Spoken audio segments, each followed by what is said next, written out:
దేవుని నామమునకు మహిమ కలుగునుగాక.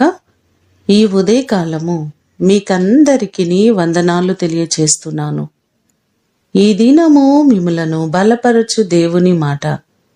మీ అవమానమునకు ప్రతిగా రెట్టింపు ఘనత నొందుదురు. యెషయా గ్రంథము 61వ అధ్యాయము 7వ వచనం. నిందకు ప్రతిగా తాము పొందిన భాగములను అనుభవించి వారు సంతోషింతురు. వారు తమ దేశములో రెట్టింపు భాగమునకు కర్తలగుదురు. నిత్యానందము వారికి కలుగును అనే మాటలు ఈ వచనములో మనకు కనబడుతున్నాయి.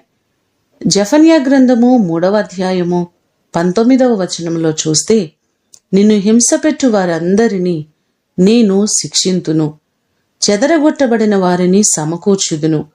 ఏ ఏ దేశములలో అవమానము నొందిరో అక్కడ నెల్లను నేను వారికి ఖ్యాతిని మంచి పేరును కలుగు చేస్తానని ఈ భాగంలో మనకు కనబడుతుంది.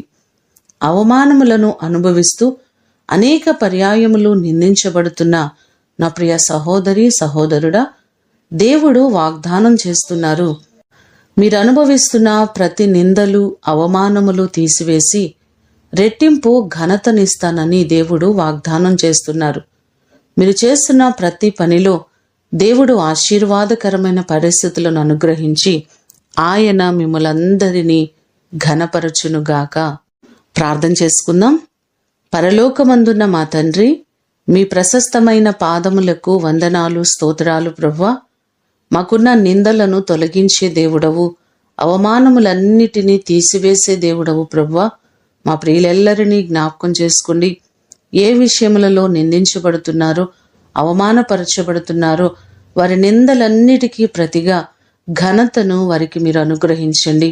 నీ కృప చేత ప్రతి వారిని మీరు ఆశీర్వదించండి. అన్ని విధాలుగా ఘనమైన స్థితిలో ప్రతి వారిని మీరు నిలవబెట్టమని యేసు అతి శ్రేష్టమైన నామమున అడిగి వేడుకొని పొందియున్నాము తండ్రి. ఆమేన్. దేవుడు మిమ్ములను దీవించునుగాక.